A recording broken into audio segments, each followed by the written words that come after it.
Hello, and welcome back to the sustainable network of the world, or what I like to call SNOW, where we use our history and knowledge of the present to build a better future. There's so much we could do right now, and every moment is precious. Here on SNOW, we have the goal of giving every person on the planet the ability to map any need they might have, to keep track of every individual through mapping, statistics, and live data collection. Not stolen, but shared by you, the people. This is a public data mining site. This program will benefit every person on the planet, I promise. So please, like, share, comment, and of course subscribe. It not only helps the channel grow, but it also helps us all get the things we need and want. In the last couple episodes, we tackled water and food. Today, we're going to take on shelter. So with that, let's dive into some of our history, because of course, there is no greater teacher. Thank you. In the history of humanity, one of the earliest and well-known sites is Wonderwick Cave in South Africa. This site has been occupied for more or less 2 million years. Early hominids took refuge here, and it has some of the earliest evidence of regular fire use. In Poland, we have something quite amazing, and that is 4 mammoth bone huts that have been dated between 23,000 years and 12,000 BCE. That's the biggest time gap I've ever heard in dating, so I don't know what's up with that. Next we have mud. Yep, that's right, mud. People really got housing up and going in Mesopotamia. Everything this culture made was out of mud. Their houses, their temples, their ziggurats or pyramids, walls, fortifications, even sickles that they used to harvest crops and whatnot were made out of mud. Just crazy. And just an interesting side note, many religions believed that we came from mud or clay. We have Islamic mythology, Jewish folklore, Sumerian mythology, Egyptian, Greek, Zoroastrian. Gilgamesh's partner was made out of clay. Chinese mythology, Babylonian, Hindu, and of course Christian belief is that God created man out of dust. At this point you catch my drift. In Rome, have the house of Romulus located and marked out. It was also a mud house. What a coincidence. Much earlier in the Roman Empire, the Emperor Caligula built 2 giant pleasure boats. These were definitely not made out of mud. Ooh. They had heated floors and temples on the decks. These had every luxury that the time had to offer. Also, we have evidence that Rome was one of the first places to rent properties. And the Apostle Paul is said to have rented a place in Rome for 2 years. Now that brings me to my first point. Who decided that they could own 2 homes when another person had none? My guess, it had something to do with slavery or an asshole. Maybe travelers. That's another one, I guess. But yeah, probably slaves. But let me make this clear. I don't fault people today. We were all raised in a system that legally allowed and even encourages business. You cannot blame people for following the laws of society. That said, society has had some pretty stupid laws in place, like slavery, right? Dumb. But what was does not always remain. Now that people found a way to own multiple properties, some acquired more and more while others were left on the streets. Rome had a terrible homeless problem, and you could see that this strategy was partly to blame. And so, after time, crooked Roman elites that had taken advantage of this got more and more power. And by the time of the Roman Empire, a few people owned a vast amount of estates all across the empire. Some would give away apartments at gladiator games. These people had little empathy. With fewer and fewer people owning more and more, we get landlords.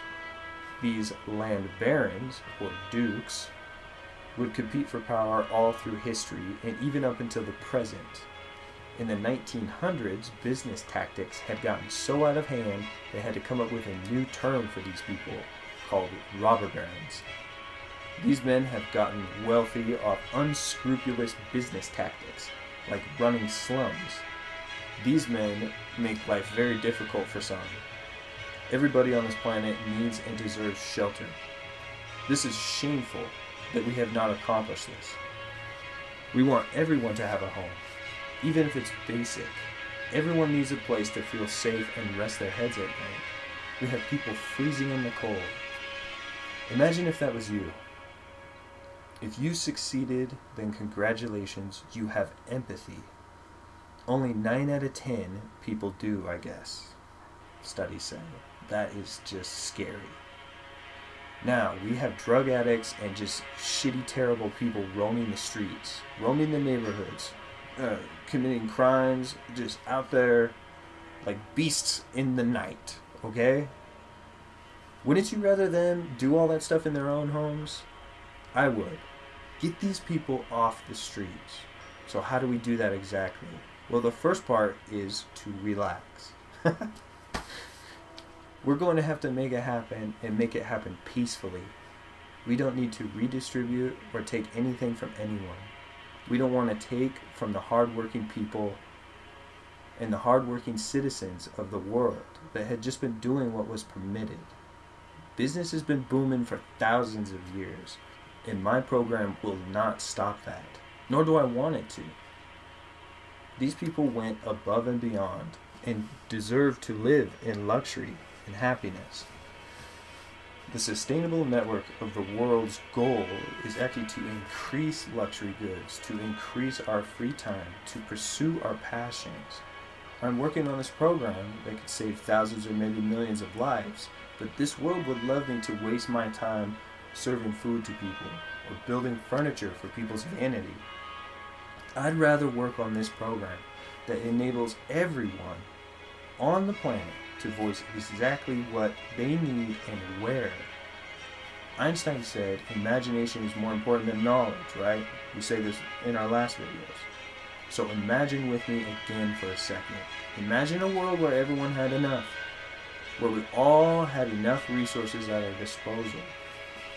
We could take our attention off simply surviving to really living the lives that we want to live.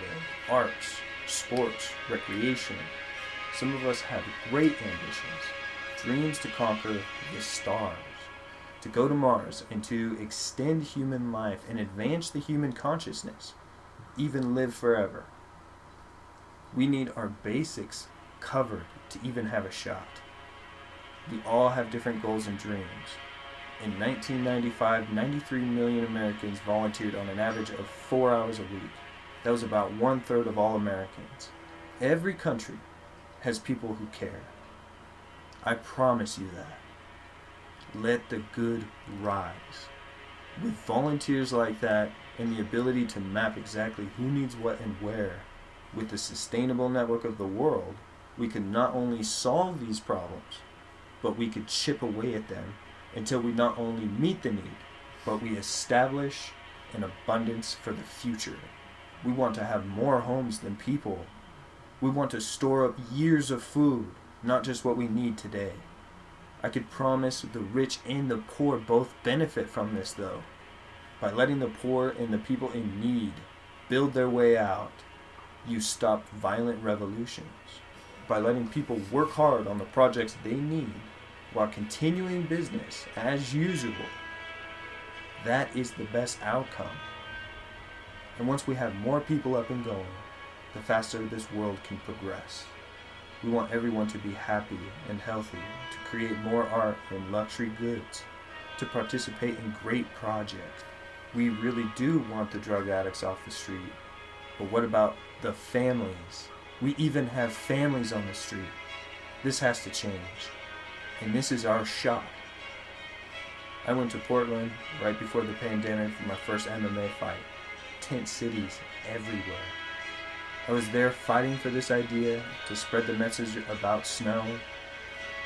And after the second round, I really wanted to quit.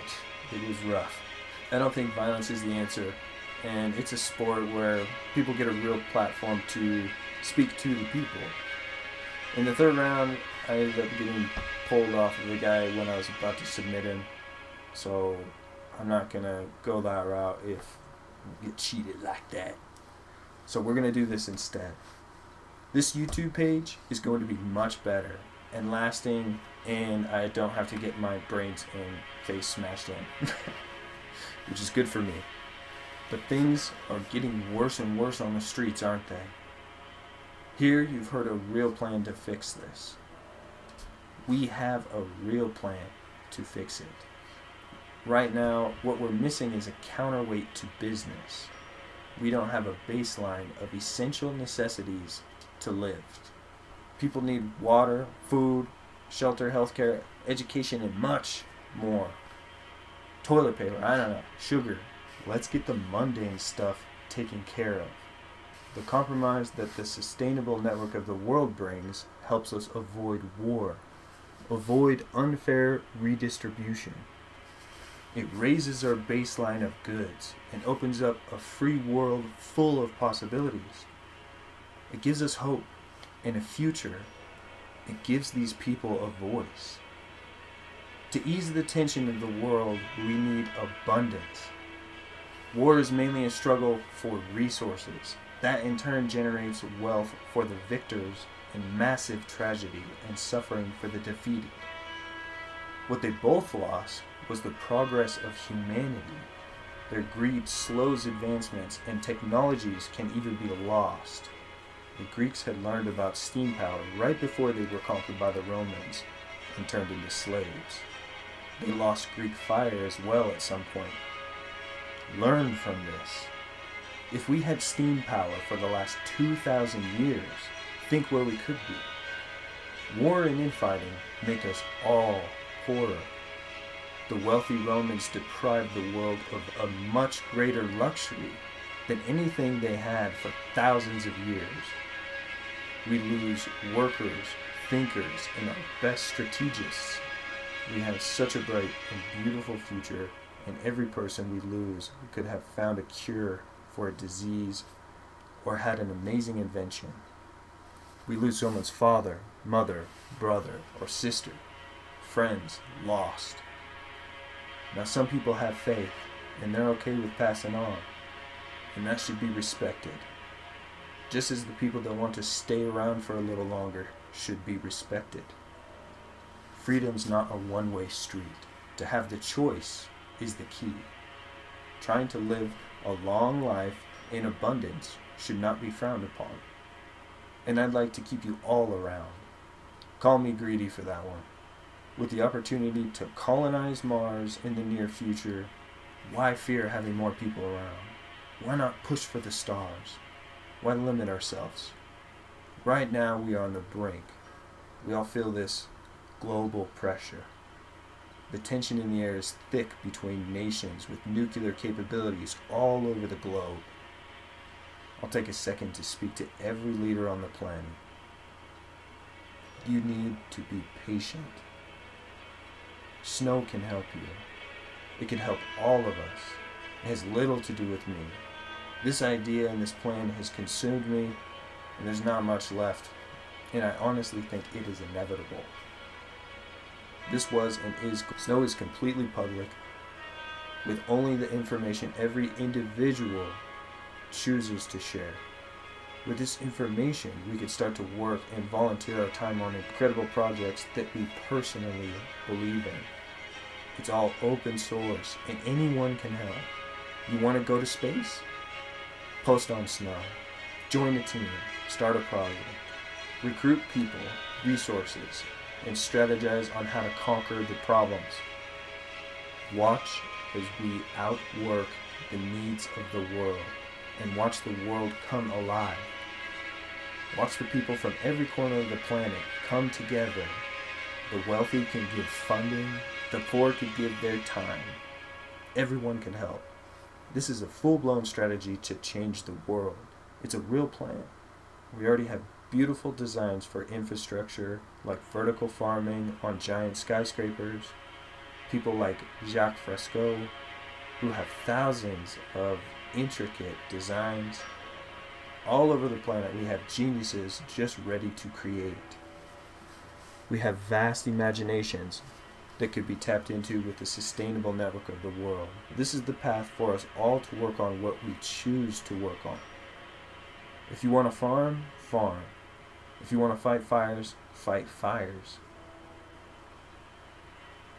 We could see 100 homeless people in a town of 100,000. Surely we could do something about it.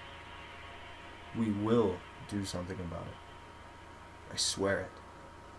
Trust the people. Denmark has one of the most happy populations on the planet. Most of their population is living in community housing. It dramatically increases their happiness and decreases their depression and isolation. People rely on each other.